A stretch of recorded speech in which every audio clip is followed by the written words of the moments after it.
Welcome to Equipped for Impact, the podcast designed to assist Christian parents, leaders, and educators to raise up the next generation to stand firm in their faith and influence the world for Christ. We're your hosts. I'm Nate. And I'm Lewis. So let's get started, and welcome to episode 2 of our second season. We launched last week, Lewis, the back to school, and everybody, I think, is back to school now. You think?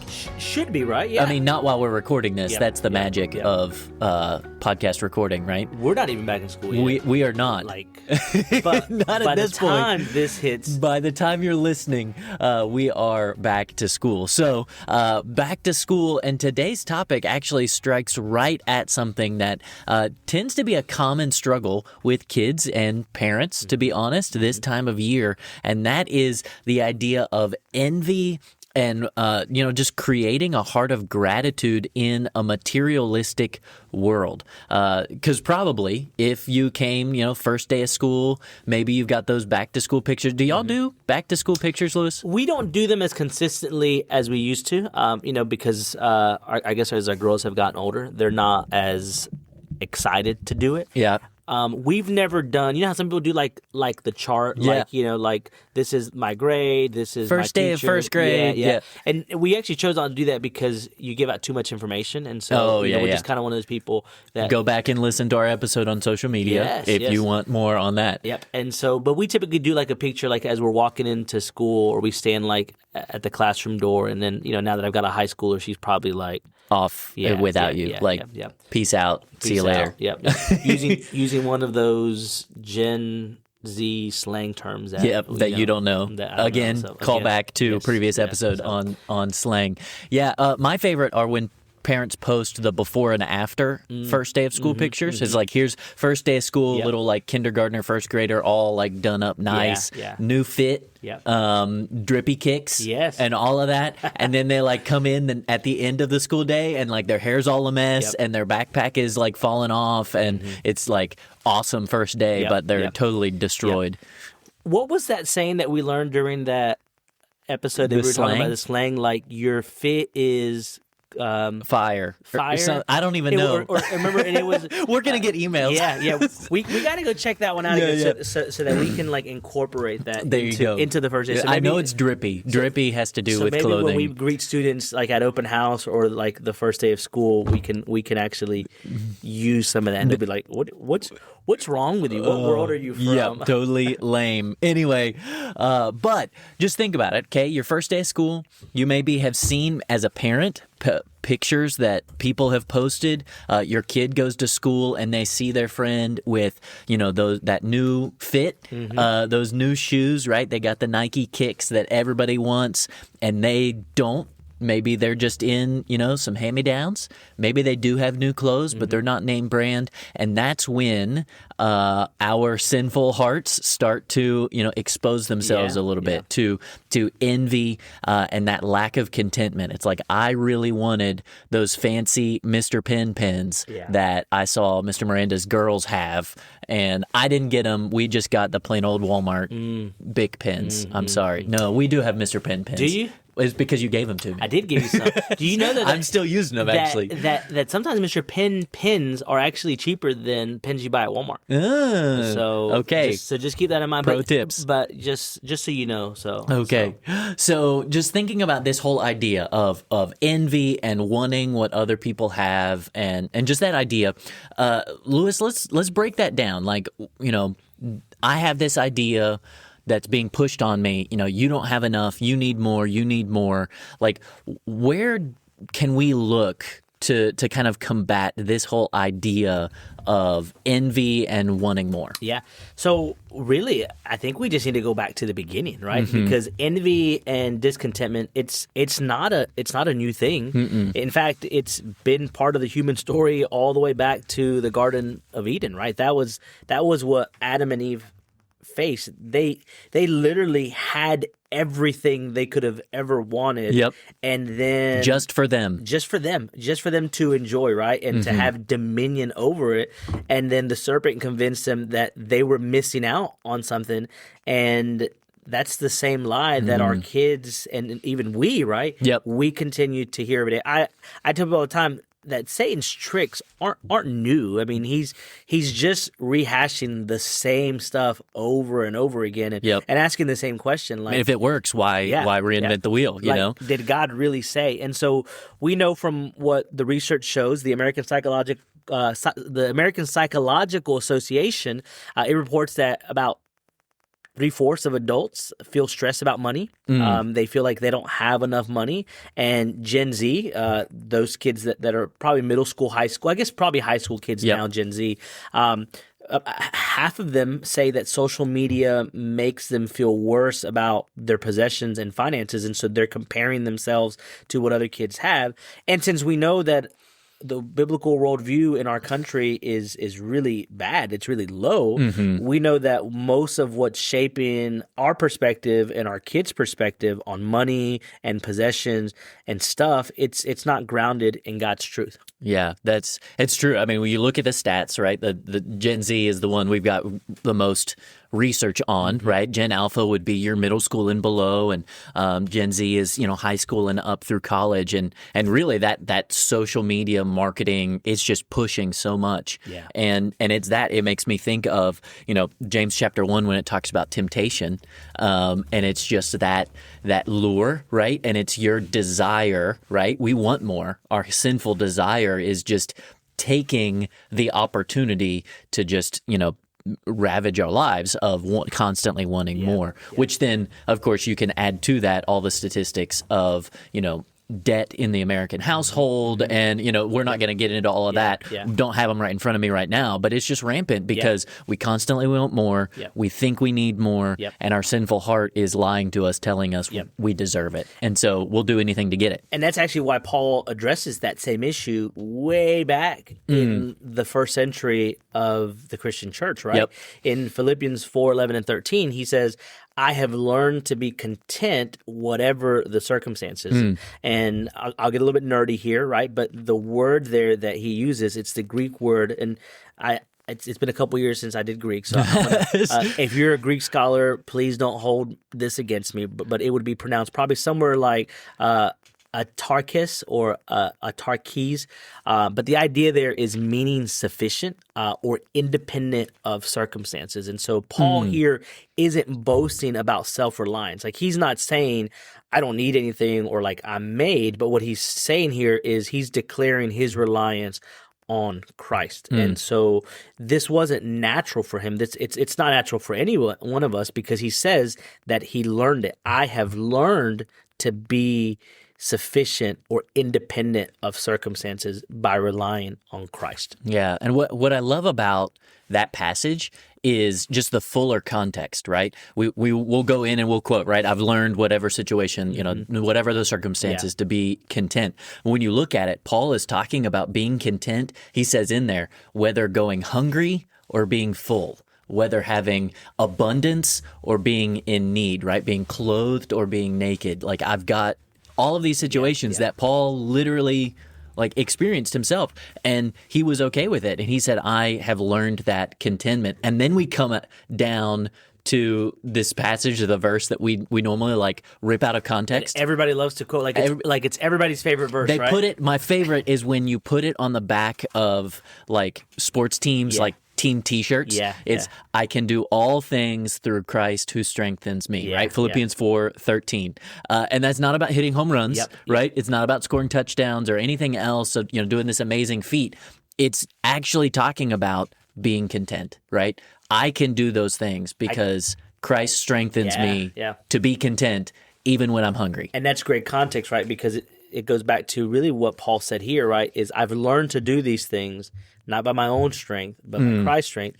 And because I can do all things through Christ, and those things that it's talking about is being content, right? Like, it's Christ who's allowing him to be able to do that. And I think when you really understand that full context, that's really good stuff. Yeah. Which I think really fits if I were to, my high school baseball team would have put that verse on our T-shirts because we were not good, right? So we could do all things through Christ, even striking out and not making the playoffs. Like you can do that. You learn how to be content. That's right. Be content Christ gives you strength. Yeah. Oh my goodness. So what we just gave you there, like that seminary level stuff. So, there you go. So we just gave that to you for free, folks. So, There you go. But then there's another passage too in Hebrews 13 where the writer of Hebrews warns us. It says to keep your lives free from the love of money and be content with what you have. And the phrase there that love of money is another Greek word, and again I'm going to butcher it here, but I like the way I think it sounds good because it fits. So it's philarguria, which literally means the affection for silver. Like you are in love with silver. You have a passion, a desire for silver. And let's be clear here, it's not condemning wealth, right? Like it's not about being wealthy, but it's about a heart that trusts wealth, right? The affection for silver over God. And then notice what the writer says, right? That the reason that you can be content is because God has said, never will I leave you, never will I forsake you. So really pointing all the way back to even to what we just said about Philippians, right? Like we can learn to be content in our whatever situation we have because of what God has done. Yep. And that's right. Like the some people point out, the idea of, oh, money's the root of all evil. No, the love of money, right? It goes right in with this. Keep yourselves free from the love of money. Be content. Hashtag only Jesus, Only right? Jesus. There you go. Yeah, and speaking of Jesus, he has something to say about this too, right? Yeah. So in Luke 12, he tells us to be on he tells his disciples, those who are listening, but us when we read it, be on your guard against all kinds of greed, because life does not consist in the abundance of possessions. And notice that phrase there, right? Be on your guard. We got to watch out. Yep. It's a past tense. It's a present tense verb there. And so it's a continual command. We always need to be on guard because the temptation to compare and to covet, it's ongoing, and so we have to have our defenses up constantly to be on guard against all kinds of greed. Yeah, as soon as we let that guard down, right, it's gonna come in. It kind of, again, going back to the Sermon on the Mount, what Jesus said, right, where your treasure is, there your heart will be also. So if I love this stuff, if I love money, if I love, flaunting my status, whether it's real or fake, because of my possessions, that's where my heart's going to be. But if I've got treasures in heaven, if that's where my heart will be, is it's not about having the best stuff. It's about what is this doing for eternity? There's a Puritan writer named Jeremiah Burroughs. He wrote a book called The Rare Jewel of Christian Contentment. And in that book, he says this. He says, the rare jewel of the Christian life, and it's rare because it's not natural, right? And so we must intentionally cultivate it in our lives. And so contentment, it's a rare jewel because it's not our natural response. Yeah. And before we go on and talk about maybe some practical ideas of how we can cultivate the contentment and kind of combat that, let's just take a second and, like, we've obviously laid out why we should be content, but let's think about the dangers or what can come from envy, right? James 3:16 says, for where jealousy and selfish ambition exist, there will be disorder and every vile practice. I love that translation there, right? Every vile practice. It's like a virus, right? It infects relationships, it poisons gratitude and all of that. And go back again to Genesis. You started, Lewis, talking about Genesis 1 and Adam and Eve and all of that. Go just a couple chapters earlier and think about Cain. Cain was envious of his brother Abel because Abel, had that favor from God. He had that relationship with God. And, we're not going to get down into the details of that whole dynamic there. But what it came down to is he was envious because his brother's sacrifice was accepted. And that envy literally brought forth death. It motivated the first murder in human history. And so, envy can kill. Yeah. Sometimes literally, Yeah. but sometimes that, just ruining relationships because I'm mad at this person because they've got something that I want.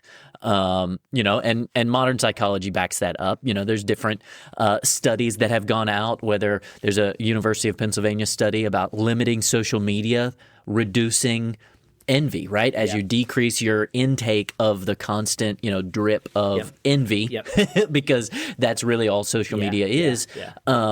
It would decrease envy in people's lives. And, it's a quote that you and I were just talking about. We couldn't quite exactly find where it came from. It's been attributed to Craig Groeschel, but it's this quote that envy is resenting God's goodness to others while ignoring his goodness to you, right? And think about that with Cain and Abel, right? Yep. Cain was envious of God's goodness to his brother, and so he ignored all the blessings that he had, and it just poisoned his relationship both with God and with his own brother. I was just talking to somebody about this idea of envy, right? Because we're all guilty of it. And social media and the study that you mentioned from the University of Pennsylvania, right, is this idea of when we use social media, whether it's Facebook, Instagram, Snapchat, whatever it is that you use, and you see somebody else that's like on vacation, or you see them take a picture of their new vehicle or whatever it is, and you're like, man, I wish I had that. You've heard the saying, haters are going to hate, right? And so naturally... Just shake it off. That's right. Naturally, our intention is going to be to hate on people that we see that are being successful because we are envious. So. Yep. Yeah. And that, it really does shift your perspective. And if you are constantly, filling your mind and your heart with, other people displaying their materialistic things, or their, and really at the end of the day, their blessings from God, it's going to bend our heart in that direction. It's naturally inclined to bend because it's sinful. And so let's kind of get practical here. Like if we understand, right, envy's bad. It's going to poison relationships. It just makes us unhappy. It's, going to ruin our lives, not because, we did anything, but because we're just keeping our focus in the wrong place. Like how can we shift our perspective, and specifically with our kids, right? It's going to start with us. But as we shift that perspective for our family and our children away from envying other people to having gratitude for what God gave us. What are some things we could do, Lewis? I think it starts, again, with our role as parents, right? And this is the key part of what we've been doing with this podcast is it starts with us. We need to model gratitude daily because kids are going to learn from the way that we live. And so they need to hear you giving God thanks for ordinary blessings. Paul tells us in 1 Thessalonians 5:18, give thanks in all circumstances, right? And so make that a visible part of what your children see every day. You being thankful for the little blessings in life. And, this may sound cliche, but like just if your family doesn't do a blessing when you have a meal, like make it a part of what you do, like just to give God thanks for the food that you're getting ready to eat. The food is not getting any more nutritious. It's not. Right? It's not. You're not, like, it's always the, bless this food to our bodies. Like I say that when I pray. To the nourishment of our bodies. Of our bodies. That's exactly right. Yeah. When else do we use the word nourishment in normal conversation?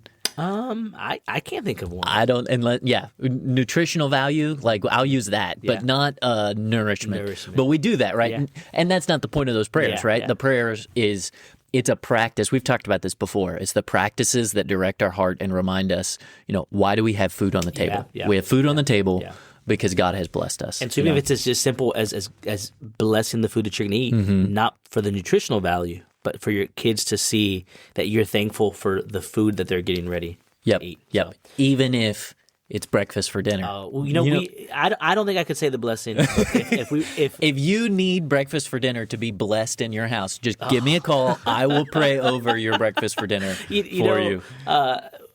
Our podcast has hit over 1,000 downloads or whatever it is awesome. now, and so I ran into a parent over the summer who shared with me, and we were having a conversation, and a comment was made about breakfast, and they said, but not after 10:30. And so people are figuring out that eating breakfast after 10:30 is not a normal human Bring practice. it my way. Bring it my way, people. But with that, like, as you're modeling that gratitude, you can also, like, just at dinner have that conversation. We've talked about it before. One, you've got to actually sit around the dinner table, right? So if your schedule is so crazy that you never sit around the dinner table together, like that should be change number one. But then just around the dinner table, just ask, what's one thing you're thankful for today? What's something that happened to you that was good? I know my family does the highs, lows. Yeah. Well, it's okay. I understand there's going to be a low in the day, right? But there's also a high in the day. What was the best part of your day? And sometimes it was that you had breakfast for dinner. Yep. And sometimes it was something even better. We got to go school supply shopping, and I got to pick out something special that, was more than just the standard Walmart brand. Hey, you got one thing. Yeah. Be thankful for that. And you're just building that muscle in those conversations. Yeah. Has one of your daughters actually used that as one of her lows before? What? The breakfast for dinner? No, that was the high. That was that was the high. Okay. I just assumed that was the low for the night. Okay. I'm sorry. You're projecting your ideas on me. But really, it's just about that creating gratitude conversations, right? Find ways to show gratitude. Here's another way: is find ways to serve together as a family, because serving it shifts your heart from this idea of what do I get to what can I give, and it reminds us really of what the Bible says, that it's more blessed to give than to receive. And so sometimes a way to cultivate this idea of gratitude in your children is to help them serve in an environment where they see things.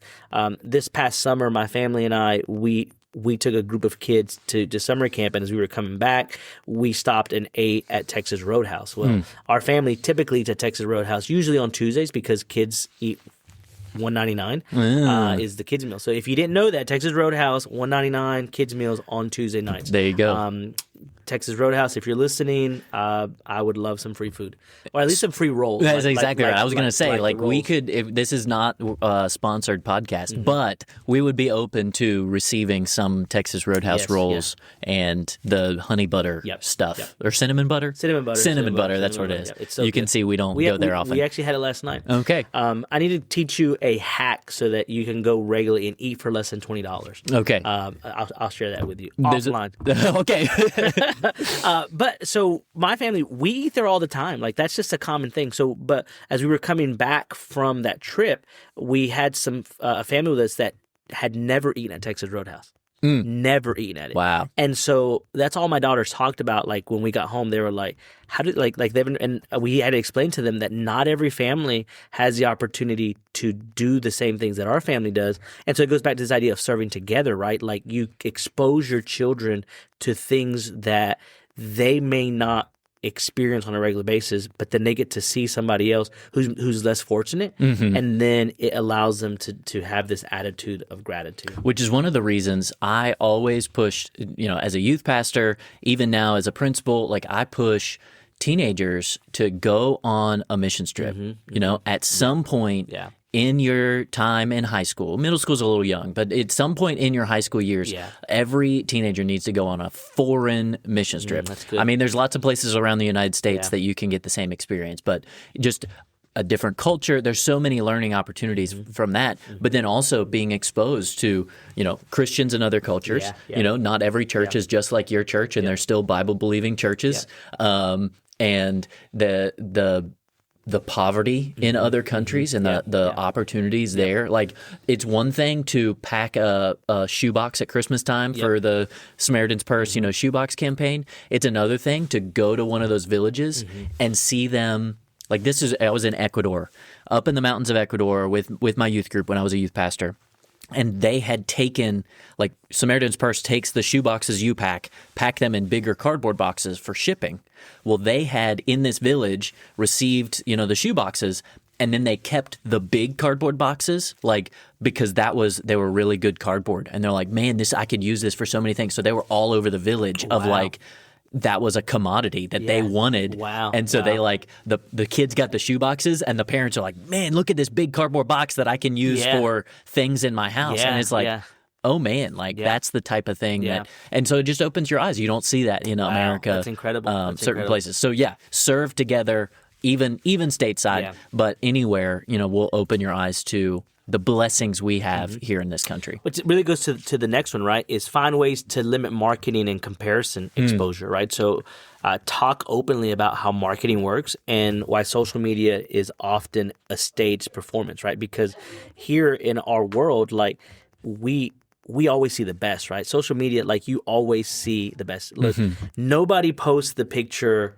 of what went wrong on vacation on social media. Right? Except we did post a video of our very first podcast recording where we like messed up the intro, and like that's the one that got posted on social media. Because haters are going to hate, right? And so we just have to shake it off.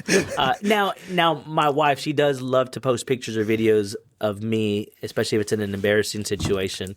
A few years ago, there was a video of me like hitting a tree when we were like jumping off of a rope into I'm gonna have to go find that. Yeah. So, but most of the time, people aren't posting the bad stuff, right? And so for younger kids, this is going to mean that they may see fewer ads or filtered media, and then for older kids, it's about discernment, right? So if you're helping them begin to understand that marketing is staged, and that when people post pictures on Instagram, on Snapchat, most of the time it's some sort of filter. I mean, even like on magazines or like professional ads, like they've changed it to make it look a certain way. And so limit marketing and comparison exposures would be the next one. Yeah. And another one that's good is just memorize verses together that have to do with this topic, right? That goes back to yourself, your kids, like developing the spiritual disciplines. We've talked about family devotions. We haven't talked as much about Bible memory, right? But memorizing these verses, and it could be any of these that we, talked about in the first segment of this episode, whether it's from Philippians 4, if it's James 1, another good one we mentioned, James 1:17, right? Every good and perfect gift is from above, coming down from the Father of lights, right? That's a really good one. It's that one where in the midst of that temptation, I'm thinking, well, God's not good to me because I don't have what somebody else has. And James says, no. God is good. He is the giver of good gifts, right? And what I love is in that passage earlier in James 1, it actually calls God the giving God, right? Good. Really whoever asks for wisdom, asks from God who gives generously. It's literally the giving God who just simply gives generously. And that's the kind of God we serve. So every good gift comes from God. That's a great one to memorize. And then the last one that I'll mention is just teach value through delayed gratification. Like we are guilty of it, of living in this instant gratification society. But help kids work and save for something that they want. Dave Ramsey, he calls this building money muscles, and it builds this attitude of gratitude and stewardship. My oldest daughter has started working this summer, and so she's making a little bit of money. And so as we're helping her budget, we're using kind of like a modified budget. And so her budget is 60-30-20. It's 60-30-10. So 10% of it goes to giving to our church. 30% of it goes to saving. And then because she's not making a ton of money, 60% of the money she gets to keep and she gets to spend with what she wants. But we've talked about like, hey, like if you stack some of your paychecks, you'll have more money, and then you can get other things that you may want that you may not be able to afford right now. And right. So and there's different ways to do this. I know Dave Ramsey talks about at a certain age, you can even start like taking the money you as a parent would spend on your child. You've got your budget, hopefully. If not, check out Dave Ramsey's stuff. But you've got your budget, and it's like, okay, well, I know that back to school season, I'm going to spend, however much money, X number of dollars on clothes for this child. They're old enough, they probably need to be to at least tween, middle school age, something like that, to have the maturity to make these decisions. But then he even talks about just give that money to the child and be like, okay, here's what you need. Let's make a list. Here's the money I would spend on you. I'm giving it to you. Now you go get, and either you can get, 5 shirts for school, or you can get, that are Walmart brand, or you can go get 3 really nice shirts, and then you just rotate through those 3, but you've got to make that decision and understand that there's trade-offs. That's because it's not like if I buy more expensive things, then I get fewer of them. And sometimes that's a good trade-off, right? But what is it? Buy once, cry once. Have you heard that one? I don't think I have heard Buy that one. once, cry once, right? You buy something that's good that'll last, and you're not buying so cheap. But then at the same time, if you need, a certain number of underwear to get you through the week, you need to have that number, enough, right? You don't want to just have one or two pair. You don't want to recycle those midweek, right? Or you're doing lots of laundry. That's right. But those are thoughts that once they start getting in the tween age, they will be at the point where they can start making those decisions and living with the consequences of them. I love it. So let's kind of wrap this up, just thinking about those discipleship moments. So, I think one of the most powerful things we can do as parents is just use envy as a teachable moment to disciple our child's heart, direct their heart back to the giver of good gifts, like we've talked about, right? When a child says, "I wish I had what they had," or "I wish I have," XYZ, fill in the blank, whatever it is, it's going to change by the time we release this, right? You can just kind of shut it down and be gruff and be like, well, just be thankful for what you got. When I was your age. I've been guilty of that. Me too. Absolutely, me too. But we can also just shepherd their heart and direct it towards, well, let's have a different perspective. What has God given you? And then maybe we can save for whatever the thing that they want. But it's a good opportunity to remind them that every good gift comes from above, comes from God, and envy just kind of takes that good thing and has us worship the thing, right? Worshiping the gift instead of the giver. So as we kind of close this episode out, Lewis, like what challenge or encouragement would you give to parents as they're navigating this idea in their own heart and in their child's heart? Before you begin to complain about what you don't have, find ways to replace it with a word of gratitude, especially in front of your kids. Like, just start there. Let them see that gratitude isn't just something that you tell them to have, but it's something that you live, right? And then start with one simple gratitude habit in your home today. And you'll probably this is going to become a theme for me is this idea of, even if you can just do one thing, right? Even if you can just do one thing, just do that one thing. Like, please don't listen to this podcast and think like, man, like they've got so many great ideas. Nate and Lewis are super spiritual. No, we're not. But just like a gratitude jar, a family text thread, maybe just a daily thankful for moment at dinner.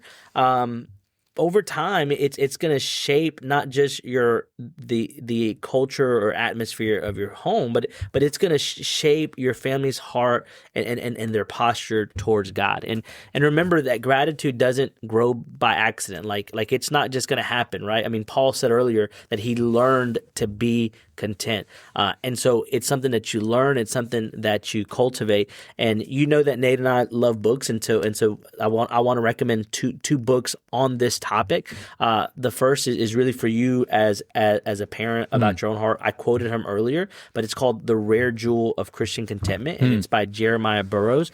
And it's going to help build the theological foundation that you need around this attitude of contentment and gratitude. And then if you're looking for some practical application of what you're learning and what we've talked about here, is I would recommend a book called Parenting 14 Gospel Principles That Can Really Change Your Family, and that's by Paul Tripp. That's a great one. And so just something, if you're a reader, you can probably find them on Audible, listen to them, but just something that'll be good for your heart, because you're going to need it as a parent in order to help shape your child. Yeah, that's great stuff. So thank you all for joining us today. This is a milestone episode, number 20. Wow. Number 20. Wow. We made it 20 episodes in, our second episode of season 2. Make sure you hit subscribe, because next week we're going to be releasing an interview we had with Dr. Larry Taylor from ACSI, talking about building a family discipleship plan. It was great stuff. We really enjoyed that conversation. So make sure you subscribe so you don't miss that one next week. And if you enjoyed this episode or any of these, share it with another parent who might find it helpful. And together we're shepherding our children to have that attitude of gratitude in their hearts. So don't forget, if you've got questions, comments, you want to give us ideas of episodes, please send them to podcast@waynechristian.org. And until next time, keep leading the next generation to stand firm in their faith and influence their world for Christ.